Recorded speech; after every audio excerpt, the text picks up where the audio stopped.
Hello and welcome back to the Christian Century YouTube channel. I'm John, joined today by one of the poets whose work we publish, who has a recent poem called Murmuration that is one of my favorite poems.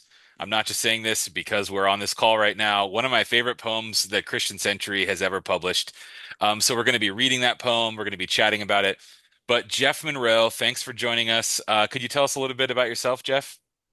Sure. I live in Holland, Michigan, edit a digital magazine called the Reformed Journal, write books, and am ordained as a pastor in the Reformed Church in America, um, and worked in youth ministry for a long time, and then was executive vice president of Western Theological Seminary for a while, retired from that in 2020, and have been doing the Reformed Journal since then.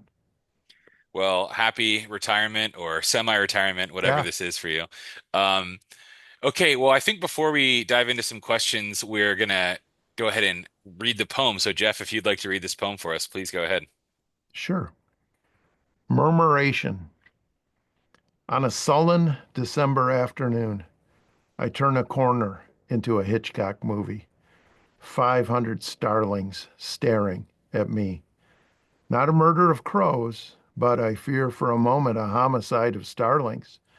Yet they part before me like I'm Moses, or at least Charlton Heston. I've come in peace. They let me pass. I move ahead after a pause, then look back and see them coalesce again into one black mass, pulsing, having the same mind that unfurls like a flag or waves like a wave, whipping and wilting, skittish sky dancers who treat the earth like a trampoline. I'm not sure of the physics or metaphysics, but in that moment, I see clearly they survive because they have each other. Oh, I love it. Amen, I say to that poem. Thank you for reading that, Jeff. Um, we've never had one of these chats before, so I'd be curious to hear a little bit about your process of writing when you write a poem. So if you'd whatever you'd like to share with us from getting the initial idea for something until you have a finished product, what does that look like for you? Well, usually it looks like an idea, and then this one was, this is an actual experience. I turn a corner, and there are all these starlings, and it's not what you expect sometimes. But we've all had that. We've all seen that, I think. Murmuration. I love that word. So that word kind of came to me early on. But when I think about what you're trying to do, what I'm trying to do as a poet, it's often um, to put a frame around something. That's not an original idea with me. That's plenty of others have said that. But to put a frame around a moment so that we pay attention to it. And this is a wild thing in nature, to see these birds. They are a mass. They move as one, and yet they move and shift. We've all seen that. So that was the start. I had that idea, and then I worked it out. I'm in a couple different writing groups. I'm in a poetry group specifically, but another writing group, and it was with that other writing group that I shared this first. And they gave me some great feedback. I didn't have the ending when I started, so that was probably a couple months before the ending. I think my original ending, which I don't like that much, I knew it wasn't the right ending, but my original ending was something about trying to express amazement, awe that we get to live in a world where we see such things. And that even as I say that, it sounds clunky to me.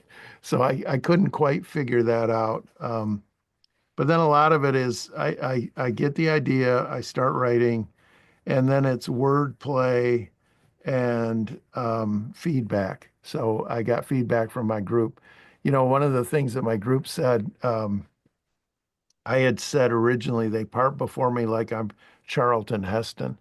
And one of the people in my writing group, and we're all about the same age, said, how old are you? You've got a Hitchcock movie and Charlton Heston as your pop culture references, and I am old. So they said, not everybody maybe is going to get that Charlton Heston reference. So that's where I put in Moses and then Charlton Heston, a little bit tongue in cheek with that. Another thing from that group that I can share is that the first line on a sullen December afternoon, sullen was a very conscious word choice. I think you would imagine maybe sodden is the correct word there. Kind of gray, overcast. We get that a lot in Michigan where I live. But sullen, which is a word that we would usually use to describe a person instead of the weather, that just seemed like the fun choice to me. And so one of the guys in my group said, "Well, you had me at sullen." So that was that was nice. And then, I knew that this thing was called a murmuration, and I love that word. So the idea of that for the title was really easy. And then the rest of it is just a matter of sharing, trying to get the right words, trying to get the rhythm, the feel of it. I don't know how to describe it other than I write, I put it aside, I come back to it, and there's probably, no more than 25 or 30 revisions that take place. It just doesn't come quickly. Yeah. You don't write, I don't write poems that I feel like work right out of the gate. It takes a long time. Yeah. Thanks for sharing that. It's cool to hear about the writing groups you're a part of. And I'm sure there are poets who, even if they revise a lot, do it mostly in solitude. But I've always appreciated creative work that's kind of collaborative and having that feedback from people you trust. That's really neat to Mhm. hear about. Thanks for sharing. Um, you mentioned this was based on a personal experience. I was kind of assuming that it was when I read the poem. I wondered if there's just anything else you wanted to tell us specifically about that moment where you find yourself just coming upon this murmuration of birds. Um, was it terrifying? I would assume, I mean, I'm scared of birds, so I would immediately think Hitchcock if that happened to me, which is why I Yeah. got this pop culture reference and I loved it. Can you tell us more maybe about that moment of coming face to face with these birds? Well, I don't know that I'm afraid of them. Although I do have a little bit of you have that moment of hesitation, like, oh my gosh, I've broken in. I've gone through a layer here. I've stepped through the door into another world, and I'm definitely in their world. And and it came to me at that moment. I don't know how to explain this other than to say it came to me at that moment that this was a poem, that there was a poem here waiting to get out, and it wasn't something that I thought a lot about. It just was. And so I went with it and sat right down, probably 20 minutes after I'd had this experience, went in and started scribbling lines, and that was the beginning of it. Yeah, that's great. I'm glad you mentioned the final lines of the poem because I love them. I found them to be really moving. I'll just read the last few to refresh people's memories out there. You say, "I'm not sure of the physics or metaphysics, but in that moment I see clearly they survive because they have each other." And I just wanted to invite you to share anything else you'd like to share about those final lines and what they mean to you. Well, what they mean to me is that the physics and metaphysics part, that doesn't mean that much to me. I was just playing those two words, but then they survive because they have each other. I believe that there is an awful lot we can learn by paying attention and paying attention to creation and paying attention to the way things work. And it took me, like I mentioned, it took me a while to get there. But once I got there, I was like, yeah, that's it. Because the moment, and this happened a year ago, it happened in December a year ago. And I didn't know. It's so beautiful and serendipitous, I think, that this would come out. I mean, when I received this magazine in the mail, it always comes out a few weeks before December. So I received this on the heels of the presidential election in November, and to read that line in that moment, it meant a lot to me, and I'm the one that wrote it. Because I just thought, well, this is perfect for this moment. We are so good at defining differences between each other instead of thinking the only way we're going to make it in this world. And may I say one thing about the presidential election? I was deeply disappointed that there was no substantive conversation on either side, really, um, about the climate crisis and about the world that we're in. And I don't think we're going to be able to survive as a species in the long term. I don't want to sound apocalyptic, although my poem is in the right. It follows it follows an article in the magazine about music for the apocalypse. But I don't think we survive unless we work with each other. And it's going to be a worldwide effort to survive. And we're a long ways away from being able to do something like that. Mm, thanks, Jeff. Yeah, I'm glad you mentioned this was in the December print issue of the Christian Century, and I had shared with you before we were recording. I read this poem to my faith community, which meets online, and it was exactly for the reason you just shared it. We were in the aftermath of the election. I didn't even wait for this poem to go online, so I didn't screen share with them. I just had my issue in my hand, and I read the poem from the page. Um, and I really was that last line that I was hoping that they would ponder and take to Yeah. heart and take some encouragement from.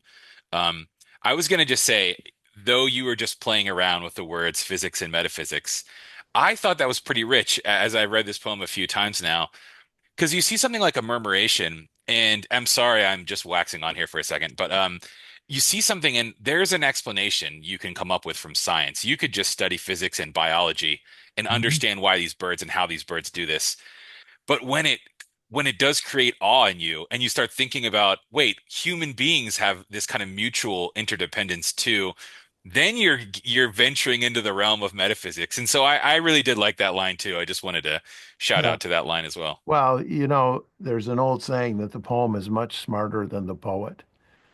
And so things come out that I didn't think of that in the moment that I was doing it, but that's beautiful. And now I look at it and I say, yeah, I'll own that. I'll claim that. I'll take that. So Very cool. Very cool. Well, why don't we finish up with another final reading of the poem? If you would be happy to do that again for us. yeah, I am happy to do that. Thanks, John. Murmuration. On a sullen December afternoon, I turn a corner into a Hitchcock movie. 500 starlings staring at me. Not a murder of crows, but I fear for a moment a homicide of starlings. Yet they part before me like I'm Moses, or at least Charlton Heston. I've come in peace. They let me pass. I move ahead after a pause, then look back and see them coalesce again into one black mass, pulsing, having the same mind, that unfurls like a flag or waves like a wave, whipping and wilting, skittish sky dancers who treat the earth like a trampoline. I'm not sure of the physics or metaphysics, but in that moment I see clearly they survive because they have each other. Mm, thank you again, Jeff. Um, Anyone out there, if you'd like to see this poem in writing, you can check out the link in the video description below to the poem. We'll also have a few other bonus links there. You can check out the Reformed Journal where Jeff works. Also, his latest book, Telling Stories in the Dark, you can order now. Thank you so much for joining and chatting today, Jeff. Hey, thanks for the invitation, John. It was a good time. I enjoyed it.